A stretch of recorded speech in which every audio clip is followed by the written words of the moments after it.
to say a wee bit, and then Robin's going to say a good bit. No, right, you're chairing, Jean. Yeah. It would be better if I said a few words first and then speak mainly Robin, right? Because I think he's bringing it. Is that okay? Yeah. So I'll hand over to you then, Jean.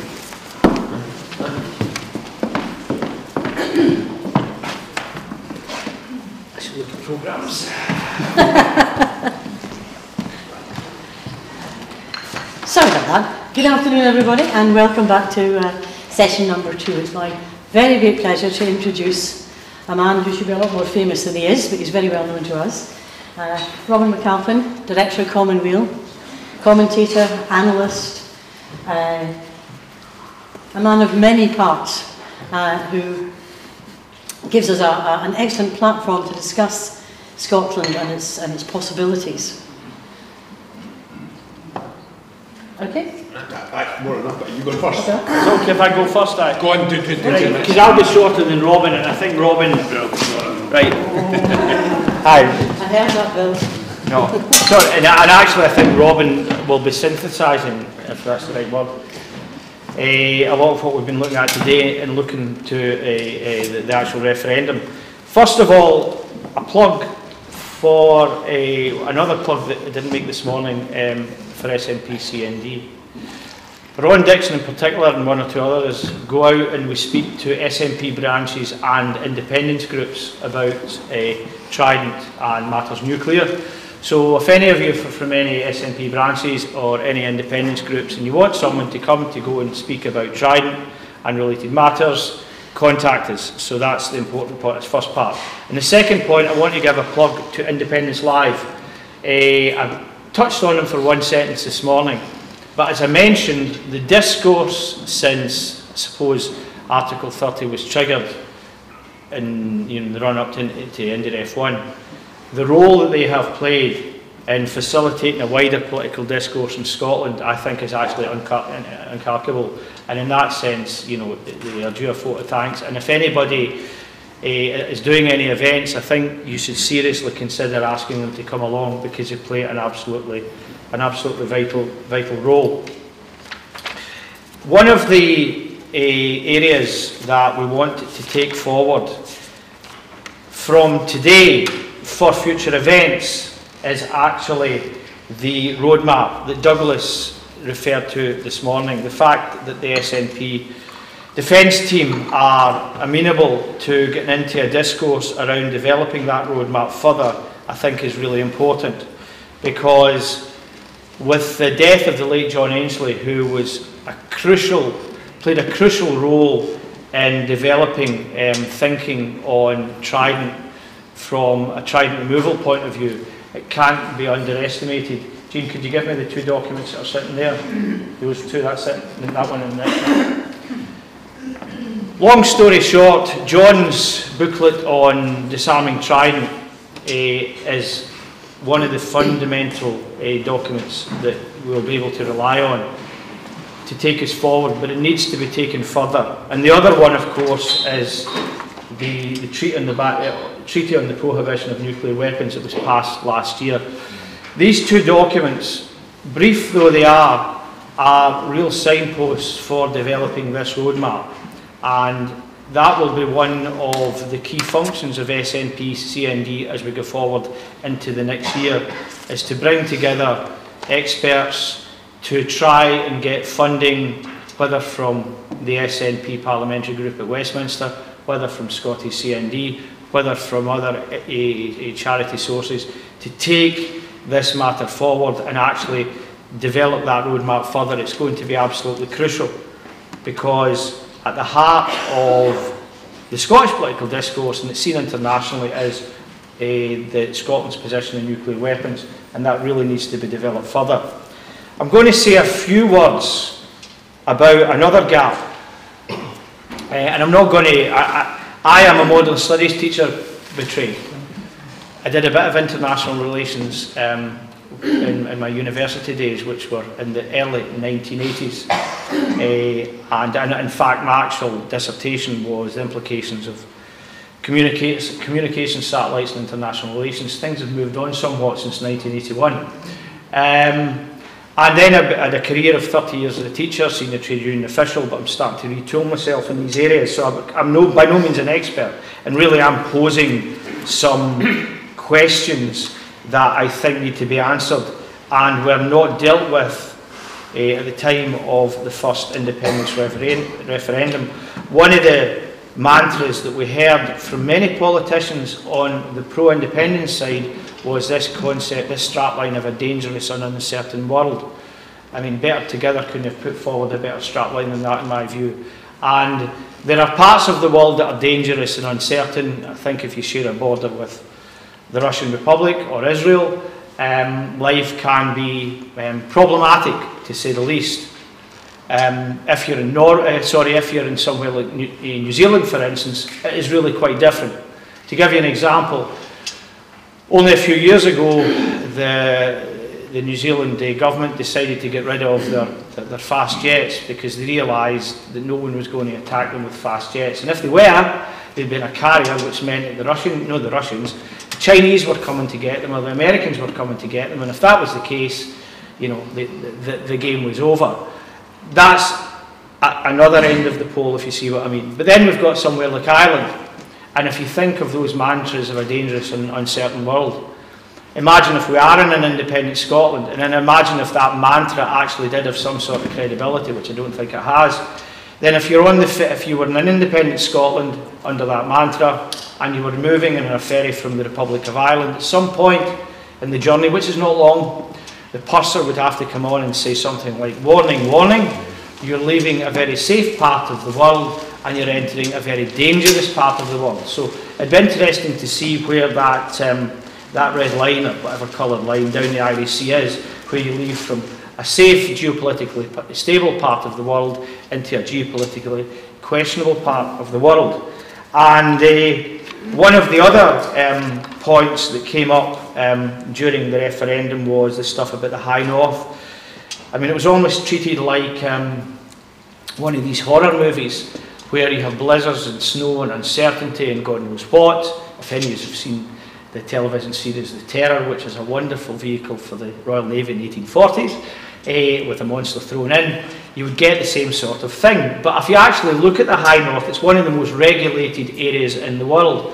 There are multiple organisations that meet and overlap and actually discuss and have a huge diplomatic infrastructure, and it's one of the most carefully regulated parts of the world. Indeed, it was at a seminar organised by Glasgow University, and there was a senior official from a think tank in Britain, I won't say his name, but actually threw in at that time, just to hear what they were going to say, about what some SNP politicians were saying about the High North. And this senior person from a think tank turned around and said, "Why do you people always go on about the High North?" And then, to some extent, the game was given away this morning when Douglas said it's an independent Scotland would have observer status in that area. It is a relatively stable area, more stable than some people would say. It is a well-regulated area. And just to give you one example of the lead organisation when it comes to discussions in that area for the United States is not its Navy, it's not its Air Force, it's not its Army, but it's actually the US Coast Guard. It's the lead institution in those discussions. Now, the US Coast Guard is bigger than some navies, I do grant you, but that gives you an idea of how the United States views that. And therefore, Scotland is in a very stable geopolitical position. And I think Robin might be touching on that when he talks about public attitudes in a few minutes. And one final comment before I hand over to Robin is the role of the military-industrial complex. Now, I know that many people in the left, including myself, talk about the military-industrial complex as a driver of instability when they develop tools that are not necessary to crack other sorts of nuts. And in the USA, you do get a lot of that. But I think there is an issue that needs to be factored in, which is when we come to these discussions, to what extent are the discussions driven by the requirements of the military-industrial complex. And I'll finish with one particular point, and it's Norway. And I throw it out there, and maybe the extent to which this is true, who knows, but it's a question. When Norway decided to revamp its Air Force, particularly in relation to its fighter jets, Sweden, which has got a fairly big arms industry, it developed it because of its position during the Cold War, that was shrunk somewhat from then, but it's still there, turned to Norway and said, how about we do some joint work in this area? Economically, it would have made sense. It would have meant that the work would have been in-house, certainly from a Nordic point of view. But no, the Norwegian politicians decide to turn to McDonnell Douglas, and they're in the process of buying about 4 dozen of the F-35 fifth generation fighters. Now, because Norway has an oil fund, they can buy that sort of kit, but do they really need it? And if they were going to do something, maybe they should have done it with Sweden. But the point about it is this: the one point I want to make is this: is the military-industrial complex, to what extent is it a driver of discourse?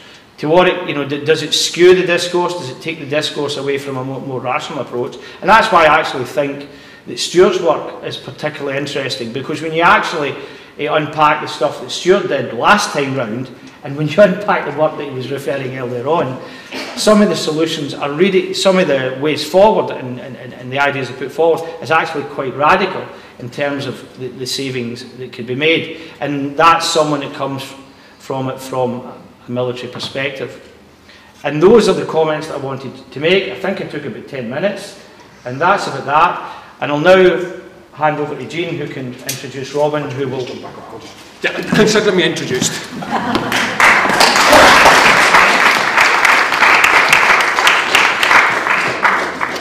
Okay, I would kind of consider myself to have 2 hats, and neither of them are khaki coloured. So my expertise in matters military, military strategic, that's not my area at all. You will probably know similar amounts to me. I am aware and I take an interest in these things, but I wouldn't stand in front of you as an expert. Which leaves me with my 2 hats that I do have. One of those is my lefty hat. So, with my lefty hat on for a second, can I just say that nuclear weapons are an absolute abomination. It is a matter of principle for me. Future generations will look back at us and our possession of nuclear weapons in the way that we look back at trench warfare. Inhuman, stupid, ineffective, and bluntly a stain in our character. This is a matter of principle for me. I am not in the business of negotiating my principles, however convenient that might be for a secondary purpose.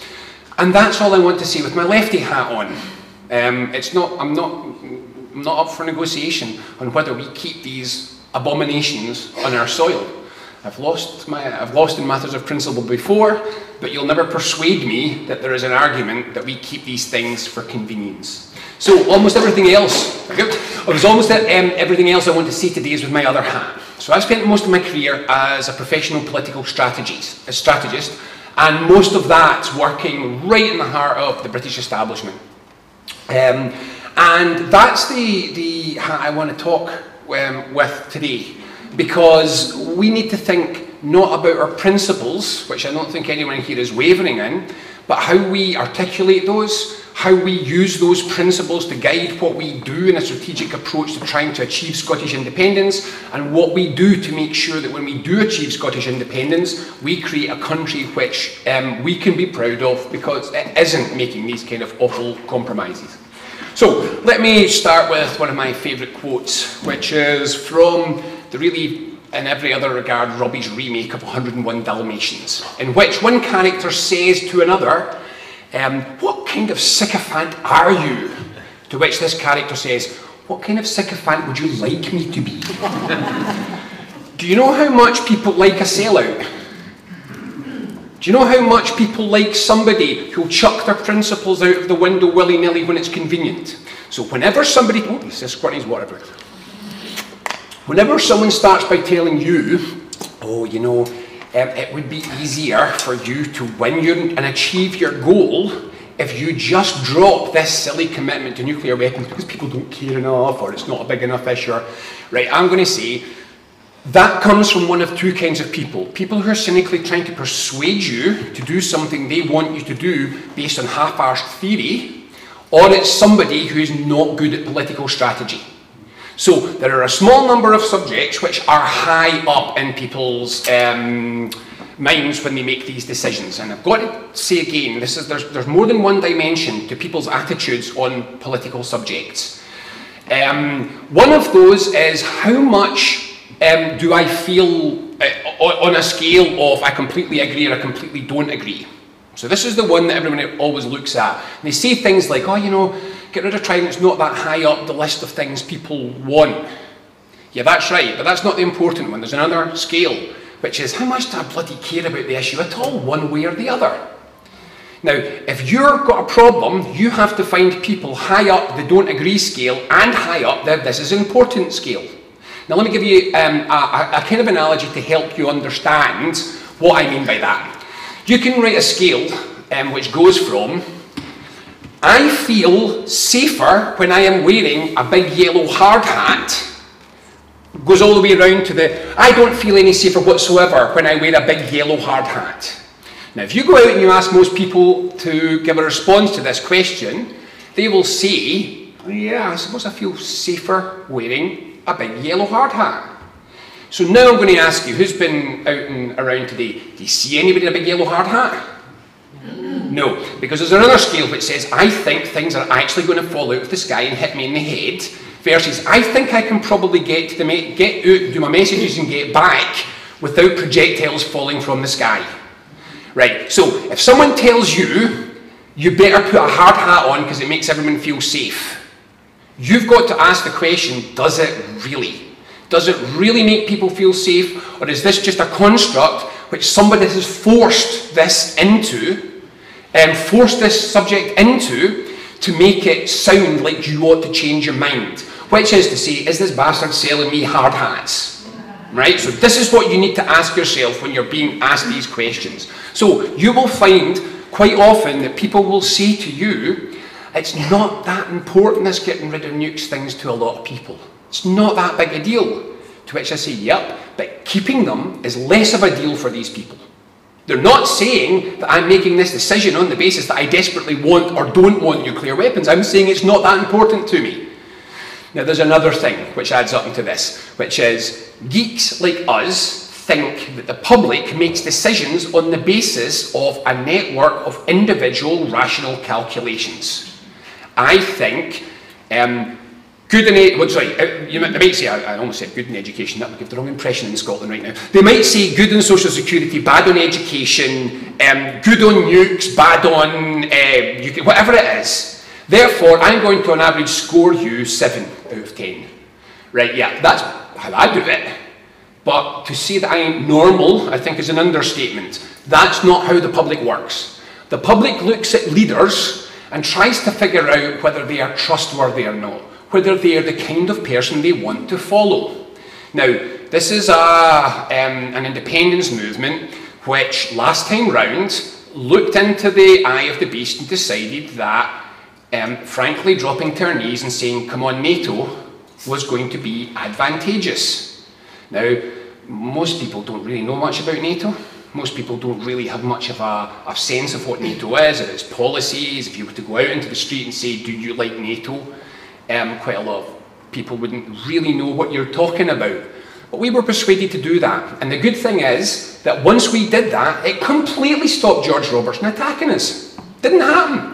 Forces of darkness are not swirling around the world, and Scotland is not going to be a basket case because we agreed to go in NATO, so George Robertson laid office, except for he didn't, except for nobody laid office. So the number of times at which letting a bully punch you in the face once on the belief that that might stop them punching you in the face again, the number of times that that's worked in human history is 0. You do not persuade people to follow you by chasing them. This is one of the big errors and mistakes of the early Blair years, was that he thought he was leading while he was actually chasing people around a room, trying to find out where they wanted him to lead them. Later on, he found his true purpose Hello, George Bush. But prior to that, it really was a softness. There was a very David Cameroniness about, if I'm in power, it will be good. Now, what do you want me to be? That was back, I remember the days when he was still getting called Bambi, before the war crimes. It doesn't actually work very well. It doesn't give you much of a sense. Now, if you now were to say to people in Scotland, do you remember how for the last 40 years we were saying that nuclear weapons in Scotland is an aberration and an appalling thing? Well, we didn't really mean it. But we were just saying that back then. And now, because we think you might like us to be a bit weaker on this subject, we'll be a bit weaker on that subject. Now do you feel happy? This is how the public make their mind up on things. People make their minds up on the balance of when they look in someone's eye, do they A, roughly believe that they are leading in the right direction, and 2, B, do they have sufficient spine to get us there? Spinelessness does not attract support. So, if you could show me, and I have never seen any evidence of this, if you could show me that there was large-scale evidence that a commitment to get rid of nuclear weapons from Scottish soil was causing a substantial hit in the polls, at that point you might possibly come to me and say, what do we do? What would be the question? Right now, I hear the occasional anecdote about some conversation in the pub, which sounds conveniently military-industrial complexy, and for some reason I'm supposed to nod sagely and say, great, let's do that. I see no evidence whatsoever that this is the case. Now, let me show you some things that I do have some evidence on. Remember what I was saying, you don't change your principles. You don't change your principles. And one of the things that I want to quite strongly emphasise here is that I'm about to talk about focus groups. And some of you are going to go, no, listen, don't have such a negative attitude to public attitude research. It's quite good to find out what the public thinks. Here's the key thing. Everyone thinks focus groups are bad because Tony Blair, again, started to use focus groups to decide what his principles were. So this is not what focus groups are for. You do not get people into the room and say, what's my fundamental beliefs? Oh, right, you want me to believe that? Great. That's why focus groups got a bad name. But the idea of discussing, of having proper controlled discussion with people that you want to influence, a selection of them, to try and get a sense of how they're feeling, where they are, that's a sensible thing to do. In fact, it's an important thing to do. It's an arrogance to believe that any one of us knows the answer to what the public thinks because we walk in streets and talk to people. It's not an accurate way to get that message. So, the Scottish Independence Convention ran last year a series of 6 focus groups, initial ones, to try and get a bit of a sense about where the independence movement is in relation to the public and various things. A lot of things came out of that. There's a lot of uncertainty, there's a lot of softness to move. There's a lot of, the Scottish population, as evidence from that, are quite close to recognising that it's probably time to start to talk again, nearly. Not quite, but nearly. Brexit is going to open this window up when people are starting to say, actually, you know something, could you tell me about the lifeboat again? So that's kind of where we are. There is a willingness and an openness to talk about this. These sessions, there was 6 of them, so there was one in the Borders, one in Hawick, 2 in Glasgow, 2 in Edinburgh, 1 in Inverness. 8 participants, 2 hours each. They were run by Heriot-Watt University, so they were done academically, properly facilitated in a proper manner. They were initial ones in a sequence of public attitude research work, so they were deliberately not picking individual issues or pushing people towards any individual thing. It was very much about giving some broad topics of conversation, what comes out spontaneously from these groups. Now, I should also just say, just for accuracy, if you remember the scale 1 to 9, or is it 1 to 10? 1 to 10, where 10 is the most indie, 9 and 10 are strong indie, 1 and 2 are strong unionists. We didn't do 1s and 2s, sorry, and 8s and 9s, it's 8 and 9. It was 3s, 4s, 5s, 6s, 7s. So this is undecided, soft yes, soft no.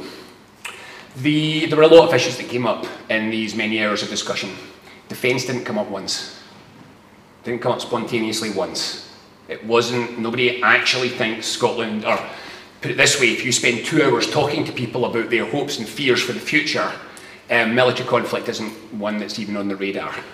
Now, that doesn't mean it's not an issue for them. I'm not saying that. I'm saying among the big issues, education came up, transport came up, housing came up, economic development came up, all sorts of things came up that defence didn't. We followed that up with another piece of, another stage of the work, and this was an opinion poll. So focus groups are qualitative, so you find out depth of information. Opinion polls are quantitative, so you find out how much support of a sample there is for things that you think are being considered. And this opinion poll is not, so I mean, I kind of explain this quite a bit. There's two kinds of opinion polls. There are the ones that you've seen, and there are the important ones. If that sounds a touch patronising, it's because it kind of is true. So what happens is there are two kinds of polls. There are the ones where you already know the answer, and you ask them for the purpose of setting up a media stunt. Or alternatively, you don't care about the answer, like, you know, if you're a newspaper, you just want to find out what are the voting intentions to sell newspapers. Right, so those are fine. You just put the poll out. But the thing about the British Polling Organisation is if you release one part of a data set, you're obliged to release them all. So there's another kind of poll that you ask, and these polls are the ones where you ask questions you do not already know the answers to. And you never make those public, because it is rare that every single answer comes back in the way that you want it to. When you ask those polls, you do something slightly different than you do with the public opinion polls. In public opinion polls, you ask more substantive questions. So, do you like this? Do you like this? Do you like? You ask more of that. When you're doing polls to try and find out what people think, you ask more questions about the person. Fewer questions that are substantive and more questions about the person. You want to understand what kind of person is thinking what kind of thing. So, there's hundreds of stuff that come out both of these pieces of work. The wonderful India Live, I couldn't agree more. Their contribution to Scottish political life since during the independence referendum and afterwards is amazing. They heard me going on about this for about 2 hours yesterday. There's lots that came out. I'm not going to talk about that today. But there is one of the findings which I think is quite important to understand. And this is about risk appetite and agency of the individual and their relationship to the likelihood to vote yes. So what we did was we used standard marketing questions to elicit a number of different what are called psychographics. So we did all the normal demographics: who are you, what age are you, where do you live, what's your social class, what's your income, all that kind of thing. But psychographics are about personality type. There's a standard marketing technique for doing this. You use little groups of questions that put you on a scale. And the questions cover, for example, risk. How much risk appetite do you have? Nobody likes risk. None of us really like risk. It's a human trait not to like risk. Some people hate it more than others. So there's degrees of risk that we are willing to take. Another one was about agency, individual agency. So it's a group of questions which are based around the idea, or the question of, do you feel that you have power? And I don't mean in a political sense, I mean, can you have some say or agency over your life? So these are questions like, I agree or disagree with the statement, the future is an uncertain place, but I feel that somehow I'll be able to cope. You know, these are the kinds of questions that give you a sense of agency. And another one is collectivism. This is the balance of, I believe that solutions come from individuals versus I believe that solutions come from the group of people around us. And this is also to do with trusts in your community, trust in your nation, trust in your electorate. So we get scales for all of these people. There are strong, straightforward correlations. They are not all that surprising, but they are the first time it's been done for the independence movement as far as I know. So the first thing to say, for fun, is that on the agency scale, this is not the technical marketing term, and the professor that does this for me hates me every time I say this, but I'm going to anyway. This scale sort of runs from hero to bedwetter, right? So I am totally, totally powerful and strong, and no matter what happens, somehow I will survive it, versus, right? So that scale of agency, of hero to bedwetter, it's very straightforward. The higher your bedwetter quotient, the less likely you are to vote yes. Very, very clear correlation. The more confident you are in your own agency, the higher the likelihood that you have to vote yes for independence. Now, I want to give you the theory behind this to explain the direct relevance to the nuclear question. This is well tested elsewhere. This is unusual in Scotland. Well, it's not been done in Scotland in terms of independence that I'm aware of, but it is done a lot in the US, and this is the National Rifle Association effect. They've done the same tests with them, so let's be absolutely clear about this. You're not a member of the National Rifle Association because you're brave. They may run about with guns, they may pose with them, they may stand with 400 hand grenades behind them, but that's because deep down inside they're petrified. If you do their psychographics, this is very consistently done in America, very consistently they think the blacks are coming to get them, the women are coming to get them, the minorities are coming to get them, federal government's coming to get them. They're out in the back garden digging a bunker because they're cowards, they're scared. The guns are because they're scared. Right, so this is how they profile. This is also true for a lot of strong, and I'm not talking about people in the military, I'm talking about members of the public, for strong military. People who have a very, very strong tendency to say, give me a very big, hard, strong army. It's not because they're really brave, it's because they're scared of the future. So when you take this and you map it against all the other findings in the poll, you will find something.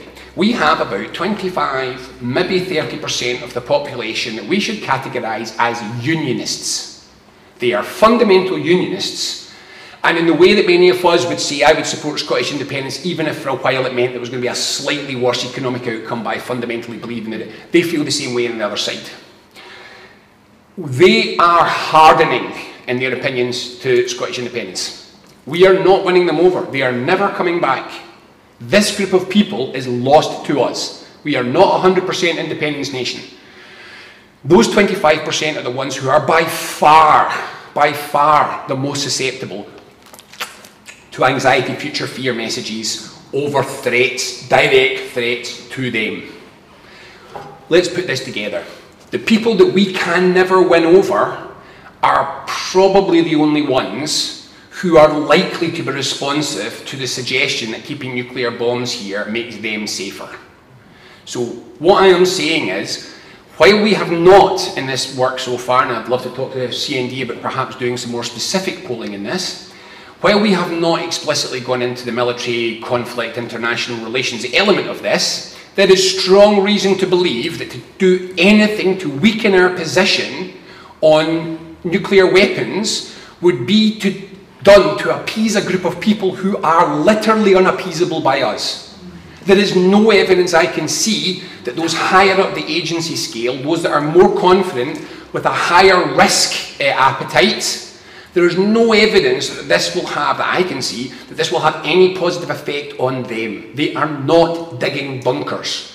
They are younger, they are more female. This happens all the way down the scale. They are more female, they are more interested, strongly more interested in social issues. So once again, if you look at the messages which are impacting, they are not the kind of global geopolitics messages. It's all about, I mean, you know this, it's all about public services and quality of life.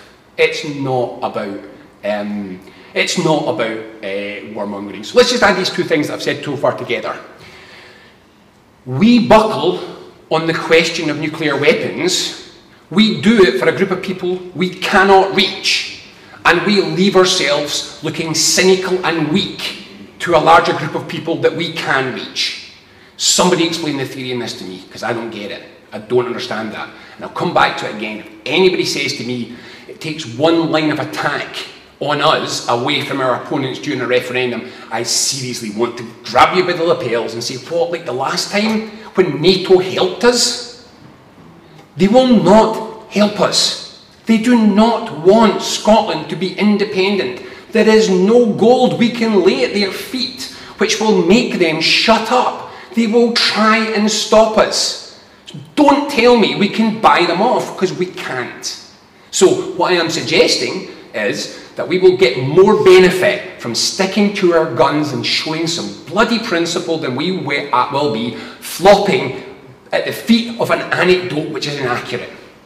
So that's some direct strategic and technical reasons why I don't think this will work. However, that does not mean that I don't think we can do this a little bit differently than we've been doing it so far, in the manner and the means that we communicate this to the public. So let me Let me tell you about the Leave campaign for a second, because it's not what you think it is. It's an interesting point. Most of you will know that the official Leave campaign was a right-wing campaign, except it wasn't. It wasn't at all. So the Leave campaign is way cleverer than you think it was. It spent about 90% of its money in data analysis. They knew that all the racists were already voting Leave. Daily Mail, Sun readers, people, the home counties, they'd had 30 years of anti-immigrant, anti-EU propaganda. The Leave campaign realised that its problem for getting over the line was ex-Labour voters in the north of England. So what was virtually the only thing that you can remember from the Leave campaign? 350 million for NHS. They very, very carefully tested this. They tried to find what is the right left-wing message to win over those voters who we have not won over with anti-immigration negativity. Now, of course, UKIP was still rattling along, and the Daily Mail was still doing its thing. It's not like there was no racism in the Leave campaign, but the official campaign didn't have to bother with that. The official campaign went after the other law. They were dog whistling all the way through on the left message about the public services in Europe. Now, what I'm saying here is we have all the people who believe in nuclear disarmament and believe in a better, more constructive role in the world than Britain already has. There's a tiny number of ageing Labour people who still think somehow hanging out with the British state is a good way to go about achieving world peace. I just don't get it. I thought they'd have spotted it by now, but they haven't. But barring those, we have these people. Now, I am going to contend that in a rational, any sort of rational debate, the next chunk of people, this big group of people that we need to move, who are not unionists but did vote no last time, I'm just going to call them no voters. So I may use it a couple of times. Well, no, I'm not going to go on much longer, but unionists are fundamentally, locked into an ideology. No voters just didn't vote yes. They're two different groups of people. There is clear evidence that that group are very much like us. So this is one of the most encouraging things from this polling work. If you look at the group of no voters who are not unionists and you profile them, they profile almost exactly the same as yes voters. They do not profile like unionists. So this is just about the single most encouraging thing that's come out of all this work, which is to say that no voters are just yes voters that didn't get across the street. We need to think about them in this way. However, I am cynical enough to say that I don't mind playing a few little games if we can encourage a few more of them to cross the street. And this is a dual process. So one of the things which and plus a lot has changed since 2014. Growing up in a CND household, it was really funny to hear the word first strike nuclear threat again after 20 years. It disappeared from vocabulary. And now suddenly it's all over the place again. The first time since I was probably about 16 or 17, making it to the end of my life without a massive global conflict doesn't feel like a foregone conclusion. Things have changed. So, what can we do on a defence and security front to make the most of this? Well, number one, remember, the more confident people are, the more that they feel they are able to take a risk, because that risk is de-risked, less dangerous, the more likely we are to get them. Last time round, I didn't really think, and I'm pretty sure I was right, I didn't really think defence matters were all that big a deal. I did a lot of public meetings, and they weren't by no manner of means with all yes audiences. But, even no voters kind of nodded their head when I said, look, are you seriously saying Russians going to invade Scotland? No, it just didn't sound daft. People have been conditioned to think slightly differently. I would therefore suggest, and this is why I was very keen to, when Gary contacted us to commission a paper for the White Paper Project, the Commonweal Project on preparing a case for Scottish independence, that we would take a pretty solid conventional defence approach. Now, I think, more than I did last time, that we should put our emphasis on making sure that we nail down a sensible, non-offensive, but substantial proposal for domestic territorial defence, which will primarily not actually be defending against external threats. It will be, as I'm sure Gary talked about this morning, people smuggling, people trafficking, terrorism, arms, drugs. That will be a much larger chunk of what it will do most of the time, but I do believe that we should be able to take some of the fear out by making sure that we've got a really good, strong, solid conventional defence. Now, what do we do with the nukes? So, on this front, I am going to say we've been too principled.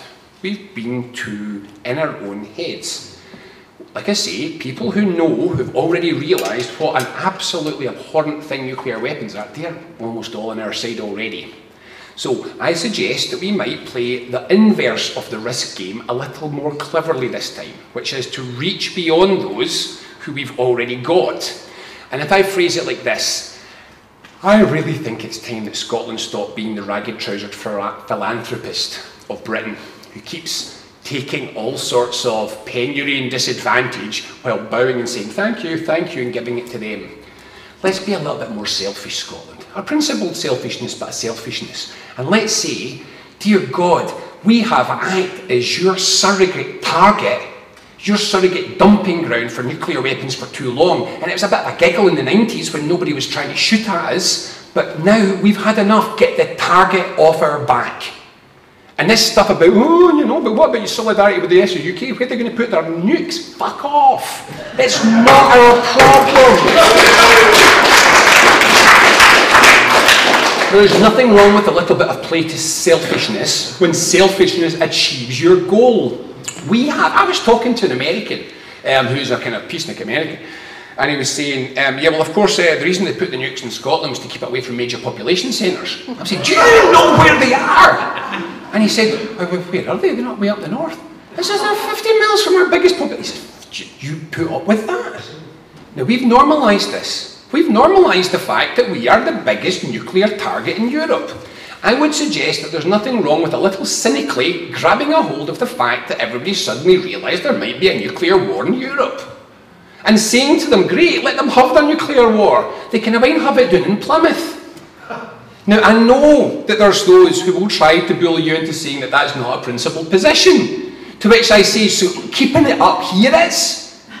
We're supposed to keep a hold of this on your behalf because we're the permanent ragged-trousered philanthropist of the UK, constantly taking all your risk and all your failure on our shoulders to keep you cosy down in the southeast.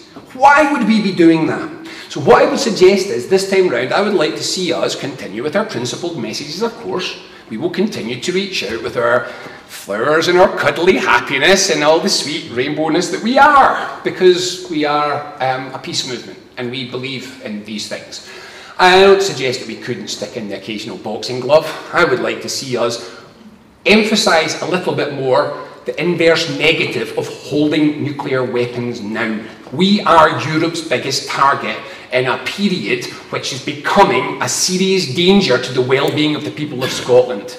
We are no longer willing to take your risk on your behalf, and we will not be guilted out of telling you to beat it just because you don't have another convenient place you're willing to put it that doesn't already have a lot of rich yachts and marinas and all the rest of it. So what I would suggest is, strategically, I think we can play the risk game a bit more this time, but on our side.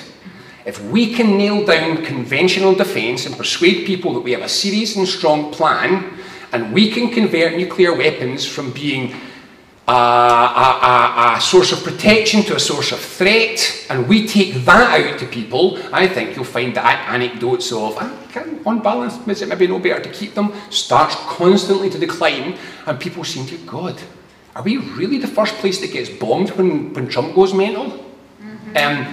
Pushing this up into the agenda a little bit, I think, sets out something like a more effective narrative response to how we press this stuff. So, reassure, take the risk out on our side, put the risk into their side. Make the status quo the risk. Remember, whenever we're thinking about this just now, the evidence that I've seen suggests that concept of lifeboat is one that we should keep in our head all the time.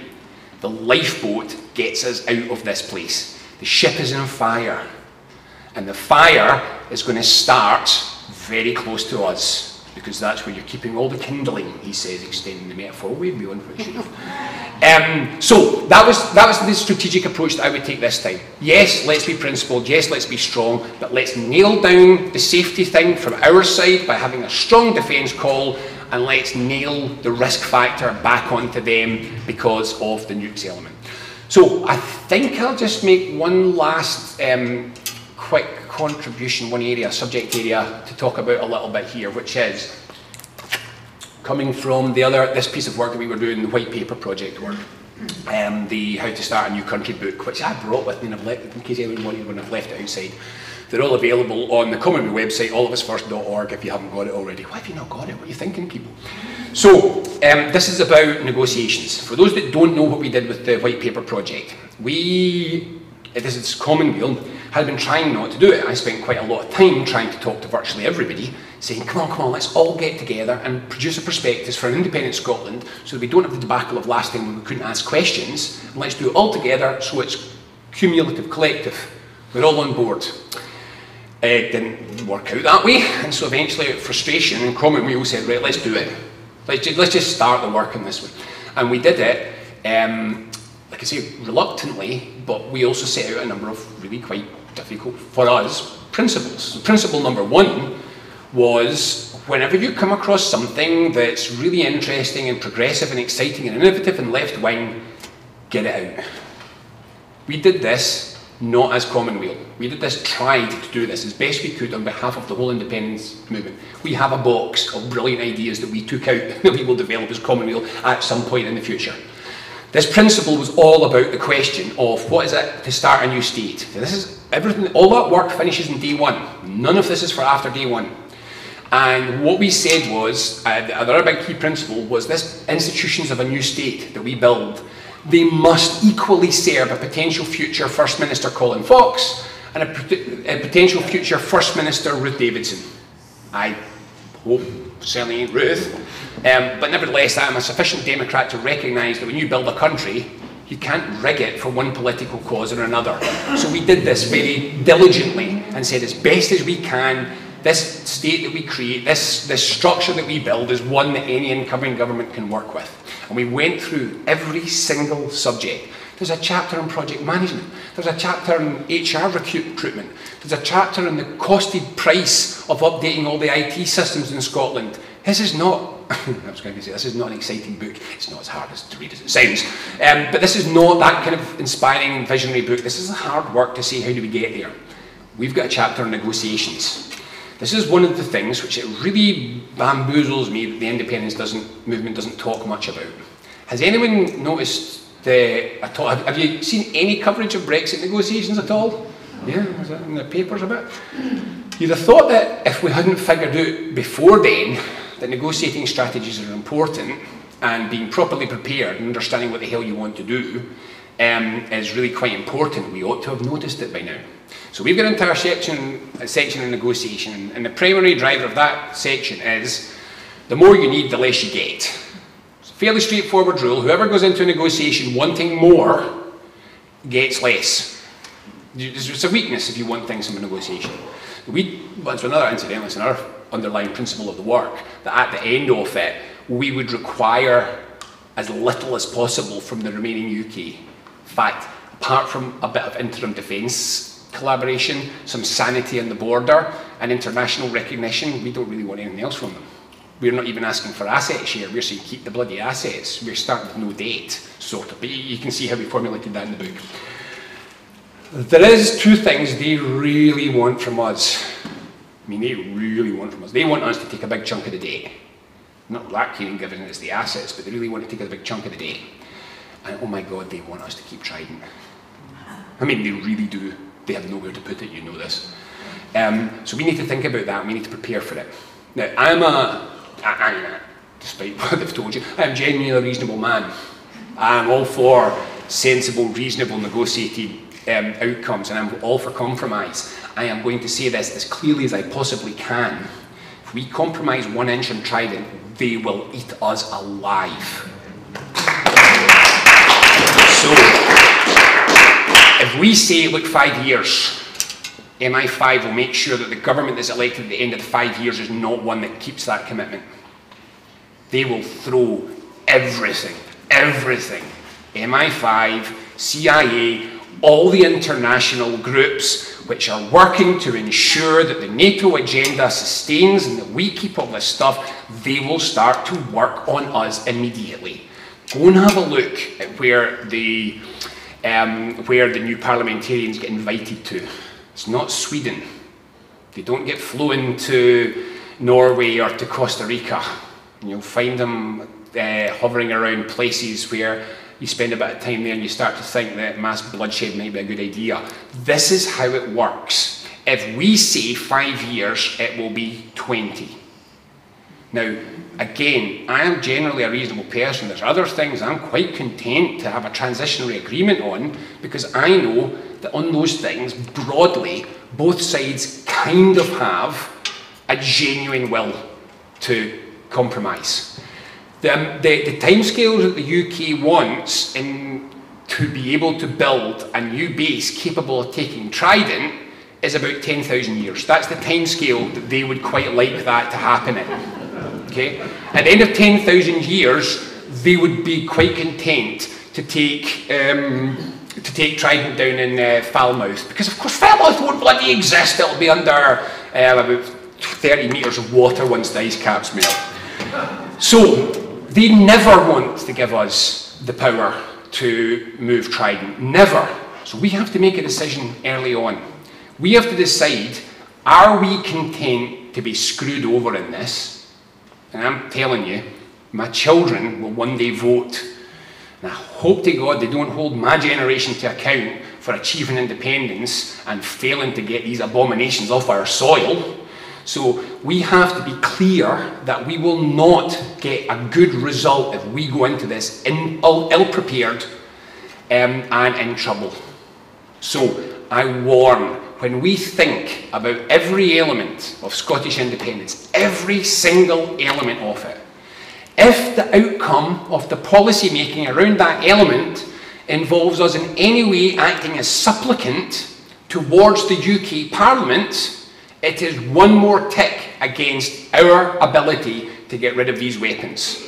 They will accumulate, they will collect this range of little requests for us, and they will be conditional on us buckling our knee on Trident. So if you didn't think that, for example, setting up a DVLA in Scotland might possibly have direct bearing on whether Scotland, an independent Scotland, is a nuclear power or is a nuclear base or not, you should rethink it. Because if we have to say to them, right, you're not getting Trident, but we want your DVLA and we want to use Stirling and we want to share the Bank of England and we want you to give us assets and we want you to continue to manage our tax system for a transitionary period, or whatever it is, these things add up. And what they add up to is a gun at our heads. So as a group of people who believe that nuclear weapons should come to an end, I urge you to think deeply and widely about which pitch for Scottish independence and which plan for building that independent country enables us genuinely to achieve the thing that you're here today to talk about achieving, the end of us being a nuclear dumping ground. And if you want that to happen, you need to think about going into these negotiations with a clear strategy and asking for as little as possible.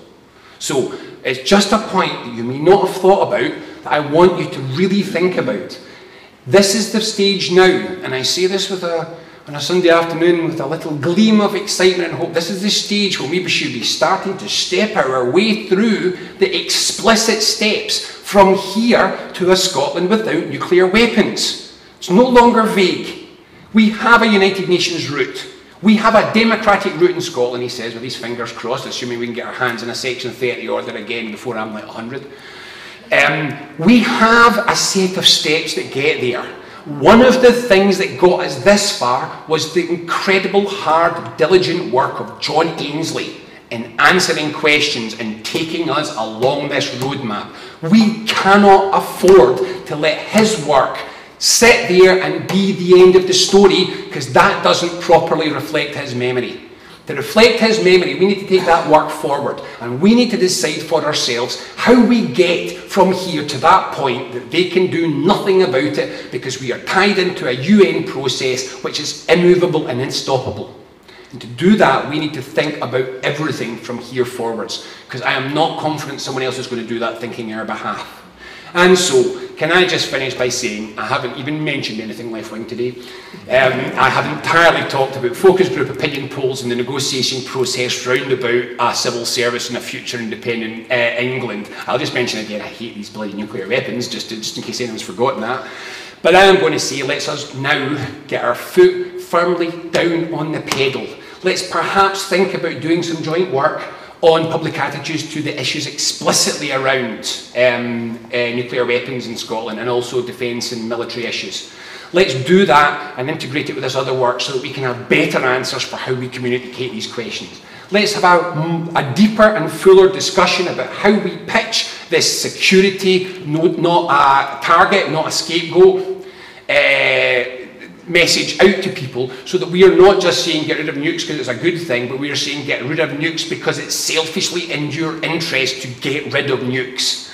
And let's think really hard about how we walk from this place here to that place there, where that experience I had in my childhood. So if anyone doesn't know, my mother is Bill Lindsay. I spent my entire childhood on marches, and you older folk can cope with all the patter about megaton nuclear weapons better than I did. There was more than one night as a child when I looked out my window at a sunset in the direction of Glasgow and thought, could it be? Is there any chance? And I'm not joking you. There was regular moments as a child when I looked out a window and I wondered, is that a cloud or the end of us all? If my children grow up in that, I will be furious. I will be absolutely furious. So it's down to us. No one else is going to sort this out for us. No one else is going to fix this for us. If we don't nail this home, if we don't make sure there is no backsliding at the top of the SNP, there is no backsliding in the independence movement, and we do not make an arse of this by mistake because we're unprepared or we haven't thought it through, and we end up with another generation, possibly my grandchildren, growing up, looking out the window, asking is it a sunset or is it the end of the world? If we cannot do that, then we really should be ashamed of ourselves, because I firmly believe that we are now within touching distance of Scottish independence, and if we do it right, we are within touching distance of the end of nuclear weapons in Scotland. It's up to us.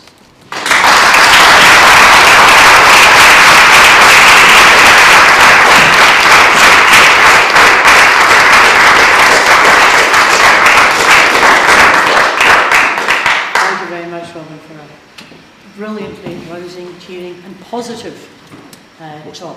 And can I ask the other two speakers to come here, please?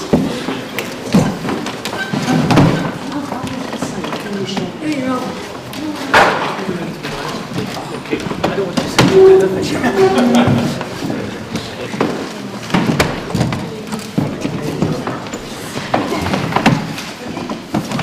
Everyone has a seat. Okay, questions asked before. If it's to be addressed to a particular speaker, say so. Largely to Robin Dillard as well. I don't know if you saw a video in the last couple of days of Paul Mason explaining why.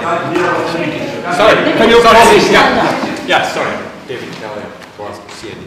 A video about Paul Mason which suggested in order to win the next general election, the former leader of the Stop the War Coalition should change his policy on nuclear weapons and present the Labour Party as being pro-nuclear, and this was worth it to get and this seems in complete contradiction to what you opened your speech with, saying that we should. I mean, what do you make of that? And what do the rest of the panel make of this Labour Party commitment to nuclear weapons?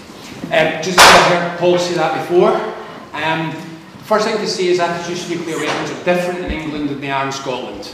They don't have the target on their back. It's far and distant for them. It's much less on their consciousness generally. They don't think about it that much. It's not, I've seen a little bit of evidence in this, and remember what I was saying about the scales. I have my doubts that people in England actually necessarily want nuclear weapons all that much more than down here on the like it, don't like it front, but I think about it daily versus I never think about it at all element. Scotland's definitely higher up that spectrum, partly because the success of Scottish CND is reminding everybody that they're there, Partly because it's impossible not to remember they're there. You know, every so often there's a story about a leak at a sub or something like that. Now, I haven't seen enough internal polling and attitudes of target Labour voters down in England. I suspect he's wrong. I suspect he's just not right about this. And one of the things which I think you probably have to remember in the English context is the utterly insidious role of the trade unions. So remember that the trade unions which Paul Mason, and I regard Paul Mason extremely highly, I think he's great, and I know him personally.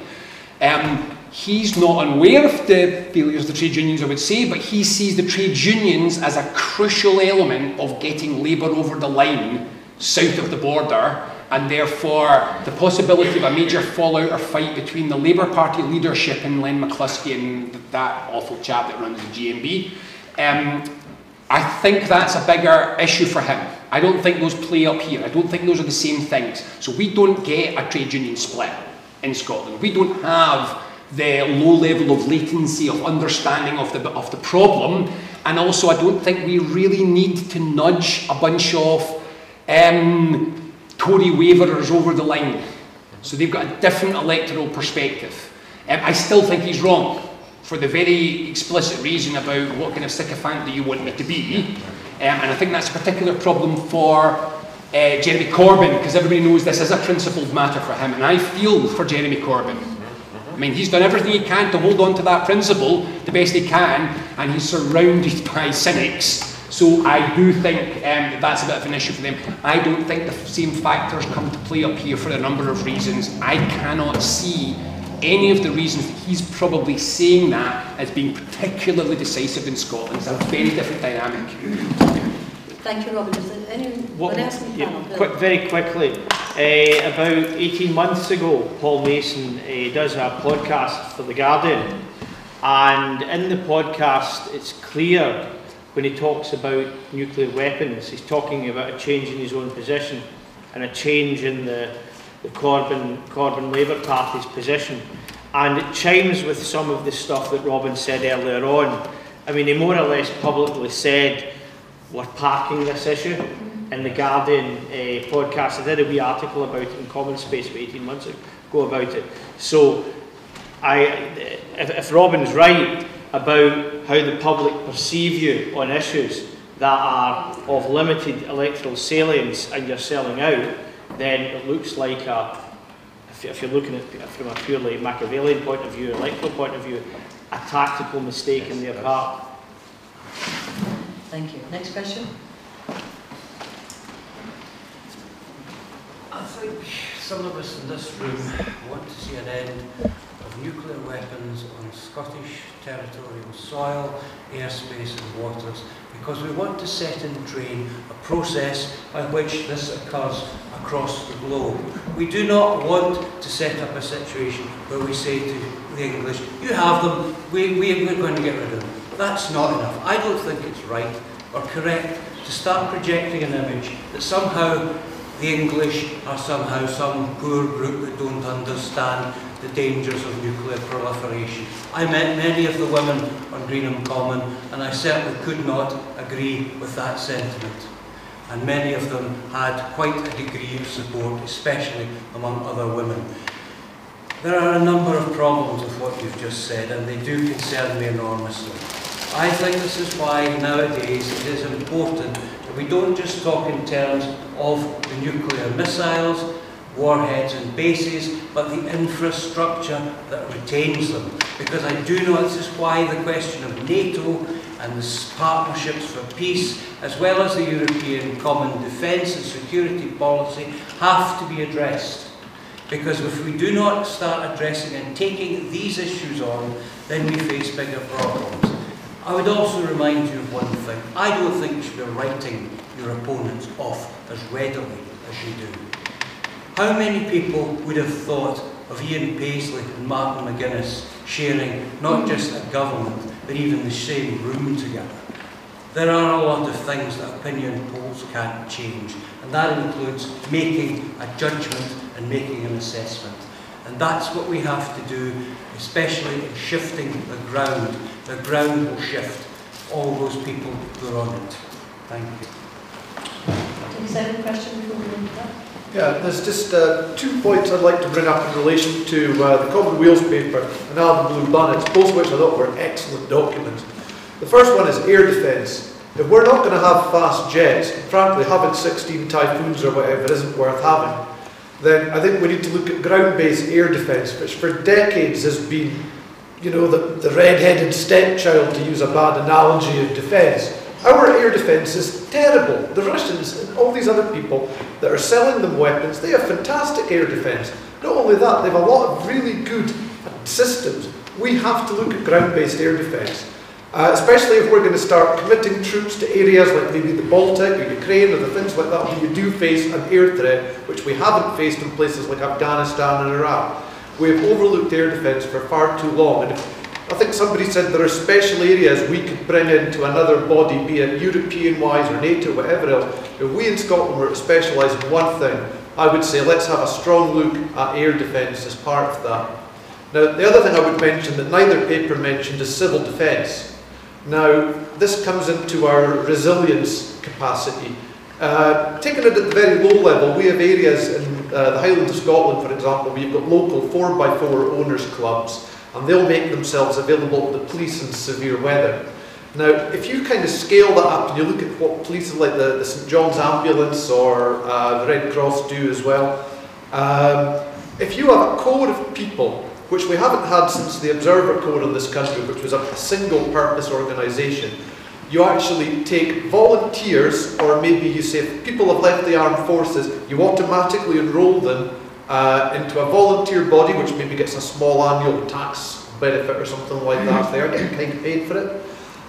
You have an organisation with potentially hundreds of members in a local area that have got vehicles that can respond to severe weather. If there's a CBRN attack, let's say someone lets off sarin at a Celtic Rangers game, you immediately have several hundred people there with the training to deal with chemical and biological threats, the equipment to do it, which is not that expensive, but more important, a communications, a command and control infrastructure, so they can interact with the police and the other services. Civil defence is something that reacts in our local communities. We're going to be facing a lot of severe weather, we're going to have a lot of disruption. I think civil defence is something that we raise that and then say, what are the UK doing about that? What have the UK ever done about it since they got rid of the volunteer fire brigade in 1968? We're struggling in the Highlands with volunteer fire brigades at the moment and not getting enough people into that. We need to raise the whole priority and put it up there and say to the unionists and all these other people, what are you doing about this? Because we think this is one of the things we need to be concentrating about for the future. Thank you. Robin, you talked about reversing risk aversion. Reminds me, I once met a famous American called Bush. Not George Bush, but James Bush. He was captain of the Salmon Lake, the mothership in the Oil War that looked after the submarines. After he flipped and became an anti-nuclear campaigner, the long talk with him over a pint in Hellsworth, and he told me, when the ship was at several months in the one spot and the radioactivity built up on the ship, they moved it a few hundred yards up or down the rock to a fresh spot. The submarines discharged their primary coolant into the oil rock, which is illegal in American waters. More important, even more deadly, at the height of the Cold War, do you know what they did? They sailed away quietly. The Salmon Lake submarine, they sailed away. Why? They were writing us off. We were due to be obliterated. And they were writing us off. People knew how expendable we were. They maybe open their eyes. And can I take a second point? You're talking about sticking to principle and not letting a bully hit you. I touched upon this morning. The day after we are independent, we control our defence. No other country we do. Now the submarines won't be magic, they will still be there, but as I said, they're tied up. They can't be deployed, they can't be fired. So while they're tied up, they are useless. So we then say to the British government, excuse me, would you mind taking your tanks off our lawn? Would you mind, these are yours, not ours, would you mind taking them away? If they haven't a place to put them, well, that's the real problem. They're not operating. Meanwhile, the missiles, which are shunted regularly up and down the roads in convoys, can be taken from Coalport back down to Burrowfield. They make the journey every few weeks and kept in Burrowfield. If human ingenuity was powerful enough to make these things, human ingenuity can unmake them. But we mustn't yield. You're absolutely right. The day we become independent, we control the life or death question of defence, and trying stops the physical removal is a different thing. But it stops being deployed, it ceases to exist in terms of actual function. Sorry. Thank you. I think we should let our panel get a word in there for some very interesting topics. Lewis and Isabel this morning, I'll give you a choice, you can jump in. We had a relationship with our neighbours in England and with NATO. We had ground-based air defence and civil defence. And we had, in addition to the risk that we should be averse to, that's pollution and the getting rid of submarines. Who would like to? Can I jump in on the air defence and civil defence topic? There's a lot of two excellent points that you raised there.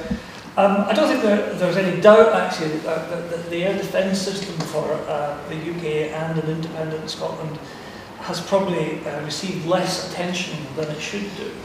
I do know that there are new systems in the pipeline which have been trialled and tested recently, and of course we have sort of various residual things which have been used operationally in the Falklands and places like that. But I think you're absolutely right, and it is perhaps an area where an independent Scotland, should the government of the day so choose, could choose to specialise, along with other things I've suggested in the past. I'd also just mention that the Type 45 destroyers, which we were told were all tied up at one point because they weren't working, that's true, that had a lot to do with their propulsion system, which didn't work very well in warm waters. But they have an excellent air defence capability. And to the extent this, and this may be apocryphal, that I understand, or I'm led to understand, and I can't prove it, that if you park a Type 45 destroyer outside the Houses of Parliament in the Thames, it basically can provide comprehensive air defence over most of the UK from its one radar system. And I know that in a recent joint NATO exercise with the Americans asked the Royal Navy to turn their air defence radars on the Type 45s off because it was spoiling the exercise. So we're talking about pretty comprehensively state-of-the-art defence equipment here. So I wouldn't lose, but the one thing we don't have, of course, is anti-ballistic missile defence. On civil defence, I spent a considerable part of my young officer training when I was at Sandhurst dealing with and practising things that we used to call then military assistance to the civil authorities, military assistance to the civil powers, and military assistance to the civil community, which is exactly the sort of thing that you're talking about. And I think I alluded to it when I was speaking earlier about, I talked about Lockerbie and the fact that it was the soldiers of the Royal Highland Fusiliers that had the horrible task of picking up bodies. But also more recently, I think you may have seen in the news that Scottish soldiers were actually deployed to help with firefighting operations, this time in Yorkshire actually. I made a slightly cynical comment about that, but let's not worry about that. But that is the sort of thing that you've got. And of course the Army and the Navy and the Air Force are equipped with the sort of equipment that is hugely helpful to the civil community or civilian population when it's in distress. Engineering equipment, ground clearing equipment, helicopters, medical staff, etc., etc. So you're absolutely right, it's a very, very important part of a defence structure. And again, I come back to the point that, the amount of time that armed services spend actually fighting combat operations is probably less than 5%. Thank you, Stuart. Okay. See if we take the one about the sort of relations with England in terms of moving Trident down there and why that's a bad or a good idea. So I guess from my perspective, counter question would be what would we do about it? Oh, sorry, apologies. So in terms of the moving Trident down to England or not allowing them to have it sort of thing, what would we do? What would an independent Scotland actually be capable of doing to prevent them from either, say, annexing vastly? Like, say if we took a hard line position in negotiations, what would we do? I don't understand the answer to that question. I think it would be, you know, you could say... The nature reserve. No, don't get me wrong. Yeah, that's what we want to do. My point is, if we said, no, you're not getting your nuclear weapons, you know, we're going to dismantle them ourselves. Do you honestly think the UK would not annex Fastlane or put up some kind of military outpost there? You know, I think it's a moot point. Bottom line is, it gets them off Scottish soil. Yeah, fair enough. It doesn't completely get rid of them, but it's, you know, but it starts momentum, I would say. And I think probably in a kind of perverse way, actually, it would probably reduce the UK's ability to conduct offensive operations around the globe. Because if it has to still fund Trident down south, that means it's going to have to cut its conventional capabilities further, which means it's not going to be getting itself involved in any particular situations. You know, so it's less likely to, shall we say, or worse, it might actually still do that, but you know, it'll have even further cutback services. So I guess you know, for me, it's a question of, you know, what's the lesser of two evils? You know, either having the weapons there and the UK basically annexing the Fastlane area, or actually shifting them down south. I don't know. I don't think there's a middle option there. I can't see one where you can just get rid of it and that's it. Okay, can I make a comment on behalf of Scottish CND? Our official position is that getting them out of Scotland gets them out of the UK. There's nobody in Scottish CND thinks we can shove them down to England. Some of us have English relatives even. We don't want that. That's the official position. We believe, and according to John Ainsley's research, we're convinced of it, that getting them out of Scotland gets them out of the UK, because there's no way to put them. It does. I really thought I flagged up at the start the difference between my strategic hat and my principled hat. So I hold principles. I hold the principle of democracy and I hold the principle of any nuclear weapons, and I will go as far as to tell you here that I would trade one of those principles against the other. If there was a button on this table right now and I could press it and there would not be a nuclear bomb left anywhere in the world, irrespective of the fact that I was taking away other nations' democratic rights, I would do it. That's my principled lefty hat. That's not what I'm talking about here. I was asked to come and talk about what does this mean in relation to wider populations. So I'm trying to answer what it means in terms of wider populations. I'm also perfectly well aware of the fact that they can't move it to England. It's a total myth. It's not possible. It took them 20 years to build a base that would enable it to happen. And the only really viable bases are either in Wales, and they're going to lose that one day, or it's right in the south of England next to a very wealthy population, and England won't buy it. The reality is that nukes out of Scotland is nukes out of Britain. What I'm saying is, I'm suggesting that we have some leverage with people for whom this is not a primary issue. If we just say, just for once, because we've been incredibly strong in saying that we will take a principled international lead, we will set the agenda for the world, we will be the first country to forcibly disarm another country. We've said that quite a lot. What I'm saying is, if you're asking me as a political strategist, how could I just use that to lever a slightly larger number of people into our camp? That is how I would do it. And if there's a way or a means in which we can get nuclear weapons out of Scotland without Scottish independence, I can't see it. I think we've got to face up to this. And so if we want to do any of this, if we want to achieve any of this, we need to be clever. And when you were talking there, sorry, about not writing people off, I know what you're saying. I get that. It's just, I'm going to be really tough in this. Some people aren't going to vote yes. We just need to accept this. We're not getting 100%. And so if we're wanting to be clever, we've got to not shift our policies for people we can't shift. So I'm tired of saying this. Every time that I say, stop tacking to the right SNP to appease a notional Tory vote that you might think is going to swing, that's the last vote in Scotland that's going to swing. If you're cynically changing party policy to go after a group of people you can't win, it's counterproductive and daft. So all I'm saying is this is the reality. That was all with not my principled hat on, but with my this is how we win hat on. And the only other thing that I want to say is I'm going to express a slight instinctive concern about training the old Firms fans in bioweapons, but I'll just leave that here. I'll just focus on one thing, and it was touched upon by some of the questioners, is the environmental issues. I think they have electoral salience as well. And there's the continuing discourse over the environmental issues over the Trident boats. Interestingly, we don't hear that much about the 7 other hulks. I'm not sure if you describe the condition they're in as hulks. I'm not sure, maybe it isn't. But the 7 nuclear-powered boats that are sitting across in what should be some sort of scrapyard for the conventional navy over in Rosyth, there are the issues there. And one other wee detail in the environmental side. At the 50th anniversary of Scottish CND, Glasgow Council put on a wee reception, and Sir Hugh Beach, who is the former, he is well into his 80s now, he was a commandant of Camberley Staff College, which meant that he was the dean of those who train up the generals for the future. And I asked him a question, has any, I mean, staff officers spend their time doing contingency plans and this, that and the next thing. And I asked them, has anyone ever done any contingency planning around nuclear power stations in a conventional context?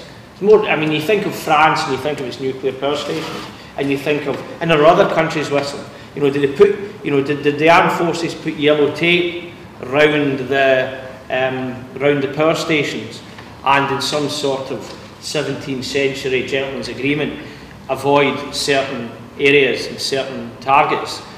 Because that is a huge issue as well.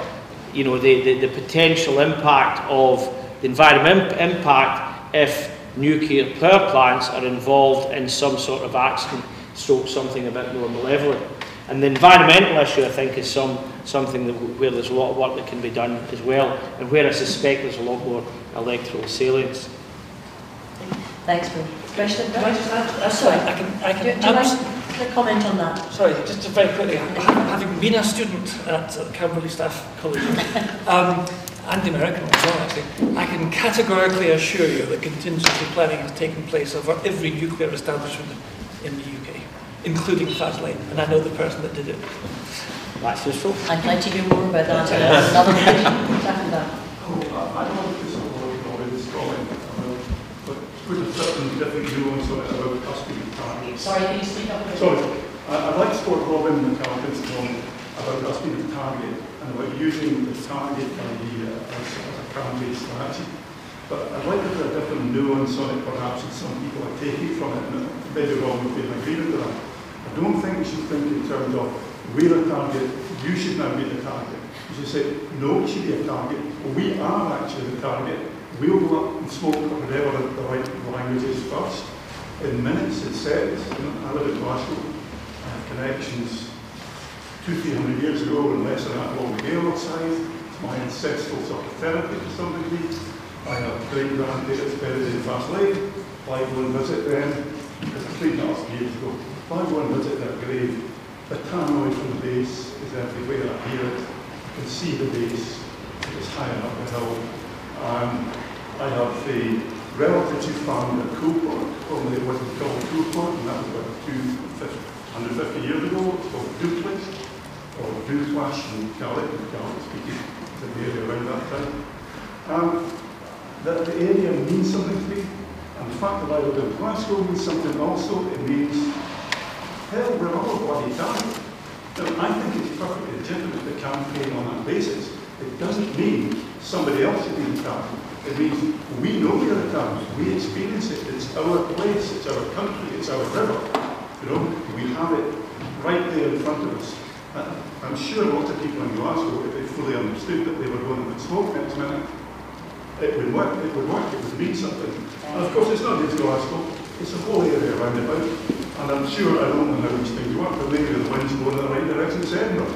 You know? So I think that's a good campaign strategy that should be expressed in a way, and I understand that's your reservation, shouldn't be expressed in a way that somebody else should be the target. That's not what it's about. Nobody should be the target, but we experience it. I think that's very much who we're all agreeing. Thank you. Yes? Thanks to Robin. I wonder if there's a wee group of no voters we should maybe do some work on, and that's the 11,000 workers and their families who work in the nuclear industry in Faslane. And I'm wondering if there's work being done on that, because at the present moment, Unite and Scottish Labour are heavily involved in making sure the argument from a unionist perspective in maintaining the nuclear weapons. And I wonder if there is a group of people we should be really working on, and for some answers of a denuclearised Scotland. John Ainsley actually dealt with that, and there was a paper done by John and the late Alan McKinnon on that, and it's, I think, Stuart, I think, mentioned this morning, there are about 500 or 600 workers who are involved specifically in relation to Trident maintenance. The other workforce, could be, according to the STUC/Scottish CND paper, be absorbed into the defence forces of an independent Scotland. And the concept of defence diversification, I think, is less relevant in Scotland than down south, because when you look at the work, again, which Stuart did, if you actually look at the jobs implication of it, when Scotland becomes an independent state, the wider, not just the uniformed personnel, but the wider defence footprint in terms of jobs would actually be quite relatively high.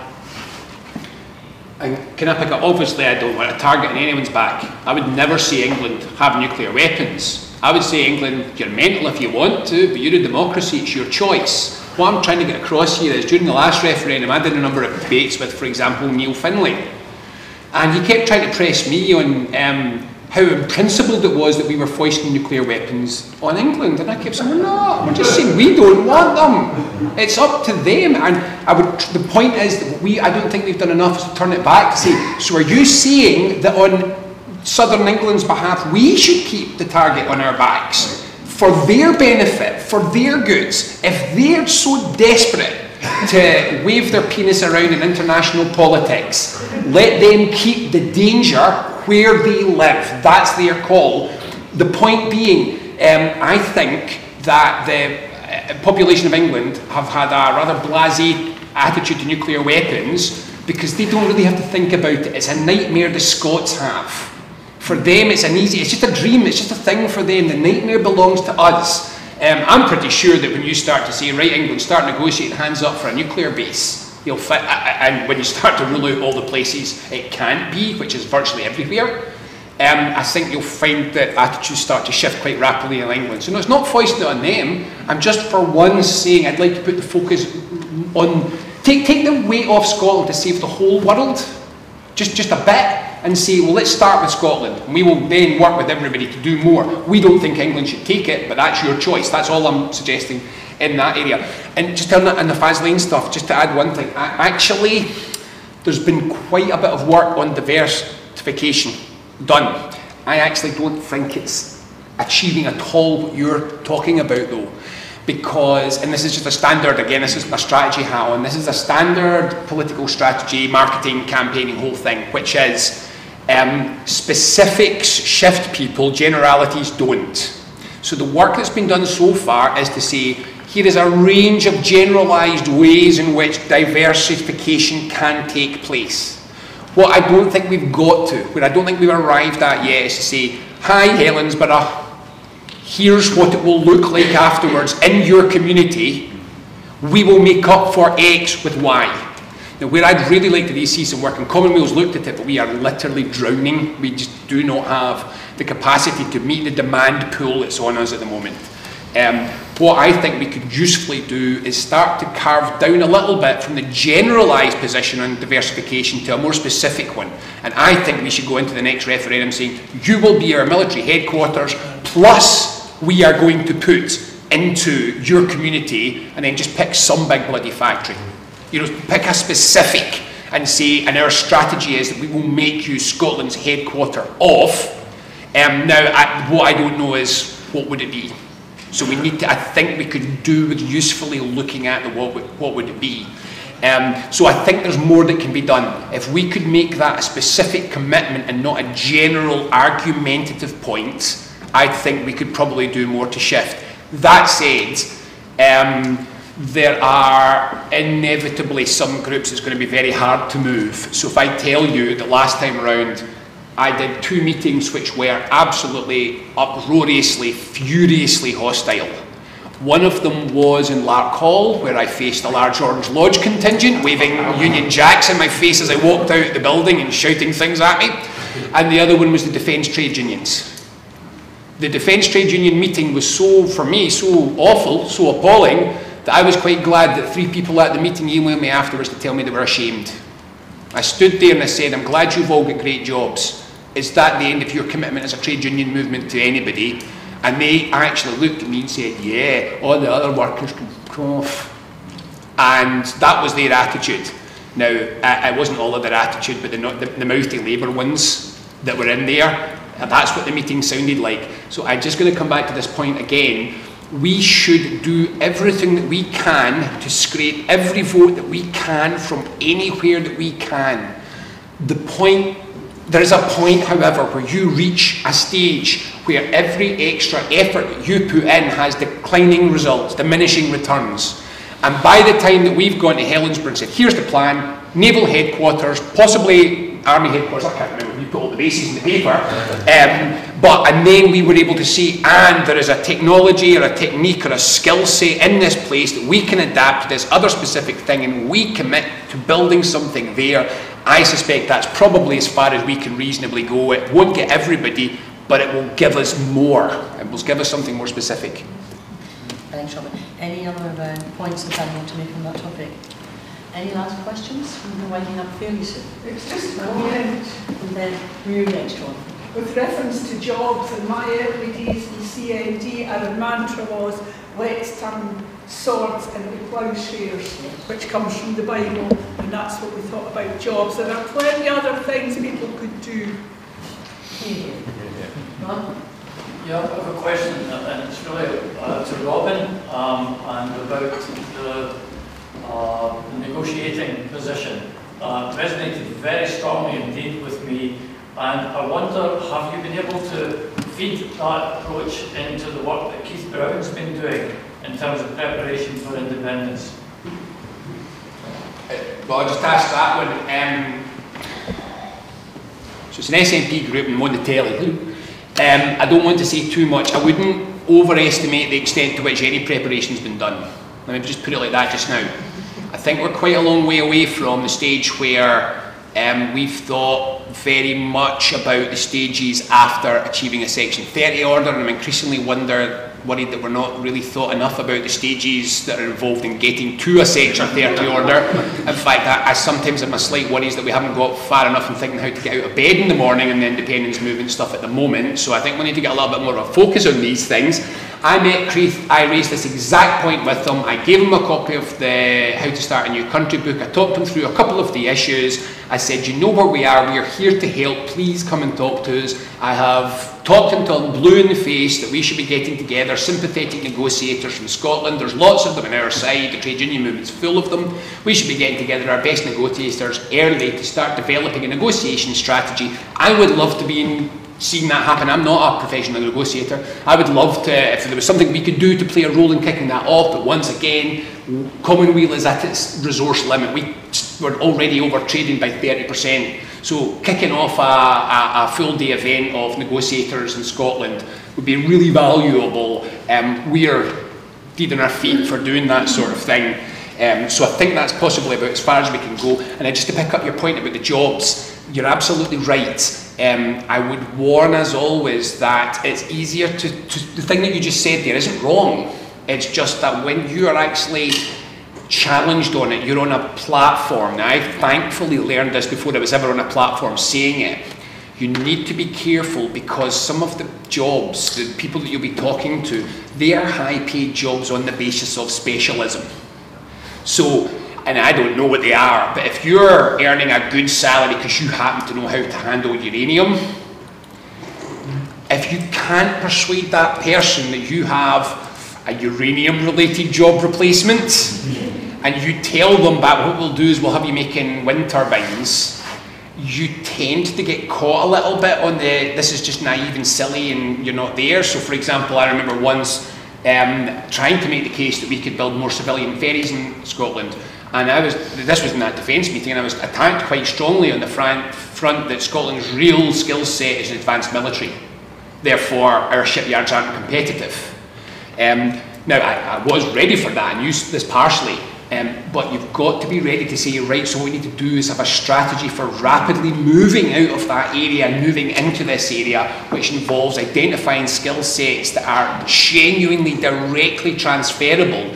So I'm just going to warn that, you know, Trump is the president of the USA because good jobs got destroyed and got replaced with shitey jobs.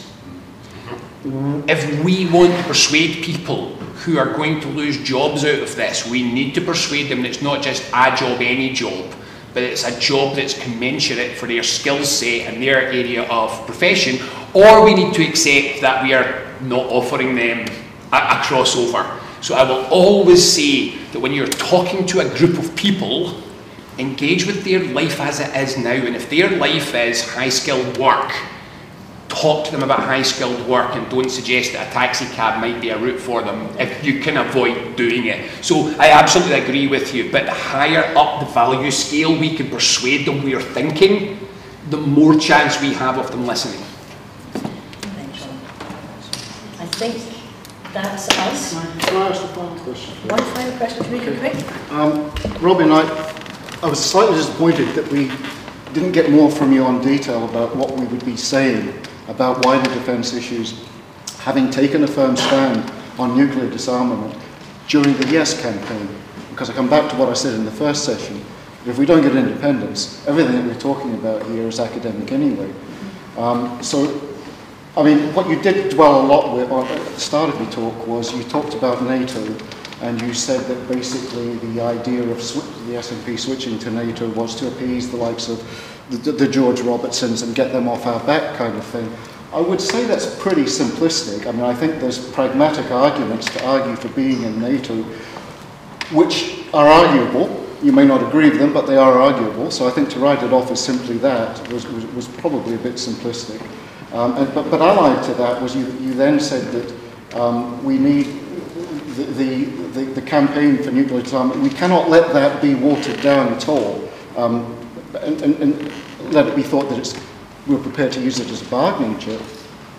I thought that was maybe a bit of a straw man, because I'm not aware of anybody in the Yes movement trying to do that. I'm not aware of the SNP trying to do that. You know, I'm not sure what the point being made there was. I think we've got to be careful. Perception is all. And I think there's a danger that we may be seen as being full on about getting rid of Trident out of Scotland, which we're all behind, but there's a danger that we may be perceived as being very naive on all matters defence as a relation to that. Now, pacifism, again, a very defensible position to take, but we shouldn't be allowed the Yes movement to be perceived or portrayed as conflating itself as a peace movement as well. It's not, but it is against Trident. And I think you've got to be very careful about these things. And these are the things that we need to be kind of learning on how to campaign for Yes, and how we portray our attitudes to the wider defence issues of an independent Scotland, not just having got rid of Trident. Yeah, absolutely. I mean, I think the whole thing I was saying was we need a very strong conventional defence pitch. We need a strong statement of threat assessment, threat risk, merit, benefit, and we need to make people feel reassured that defence is something we have. I think I was very strong in that. We published a paper that suggested how to do this. I'm not a military expert. It looked like a compelling system of defending Scotland as far as I was concerned. In fact, it looks significantly more defended than we currently are. I didn't mention this, but one of the things I'd push more is the fact that we're actually not very well defended coastally at the moment. So I think that's absolutely right. I am suggesting that if nobody's suggesting any transition period, that's not a problem then. If there's no debate within the SNP on whether we might have a 5 or 10 year transition to Trident removal, then you don't have to worry about that concern. If anyone says to you that we should be considering it, keep it in your mind. Keep in your mind that if we say 5 years, it will be never.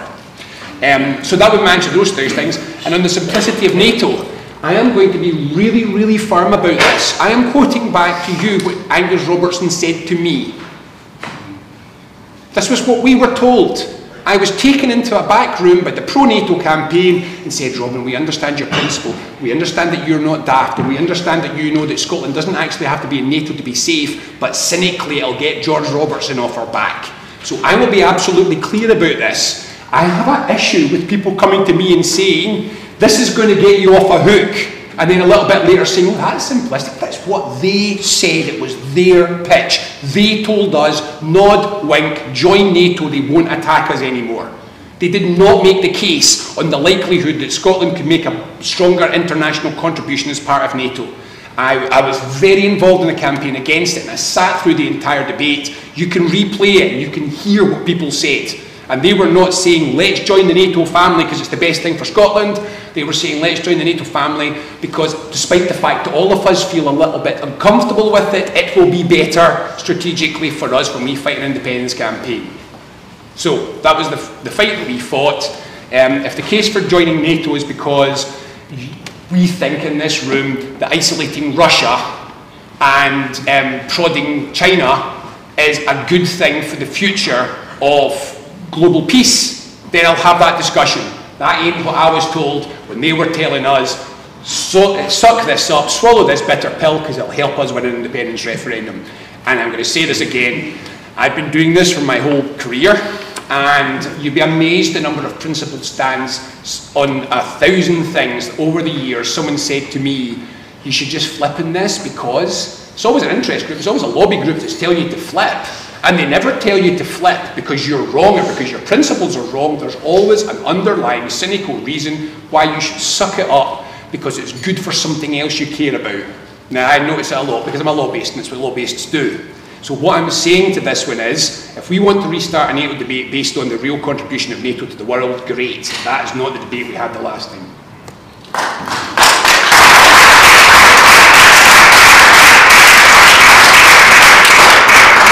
Thank you very much, everybody, for all your contributions. I'm sorry we're finishing off now. Bill, you say a few words to end the day? I hadn't planned it, but basically, thank you very much for coming along. The roadmap is going to be our next sort of, I'll use an EIS term, work stream that we intend to develop and take along. I think with what happened this morning, the fact that Douglas said that the Westminster group would be interested in getting involved in that. But it's crucial that not only SNP CND, but Scottish CND and the wider peace movement become involved in that discourse. And in that, I'll make one final wee plug.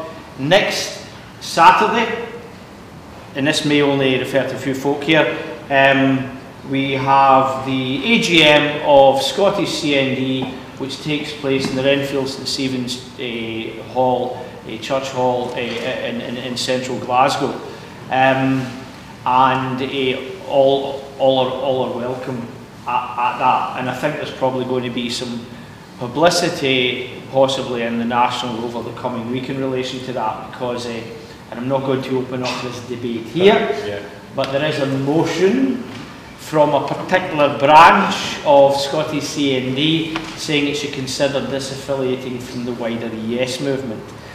I'm not sure how far that particular motion will go, but it will be an interesting debate. Let's put it that way. And with that, folks, thank you very much for your attendance. And remember, if you're a member of Scottish CND and you have a SNP membership card, you're automatically a member of SNP CND.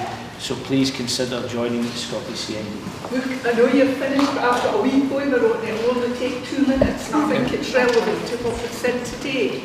Can I just finish off? Why not? A bit of art. For us. Performance art even.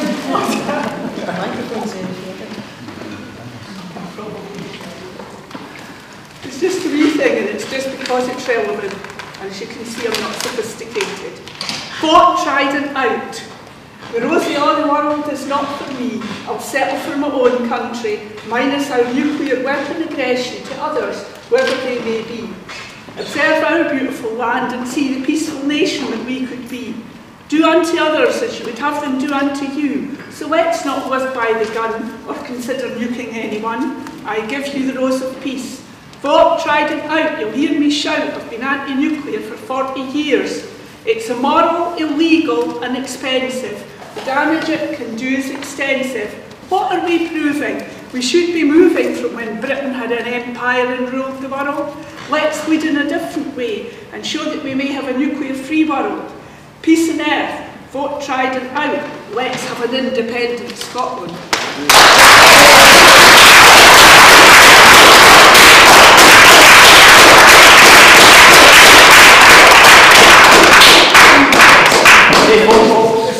thanks again to Independence Live.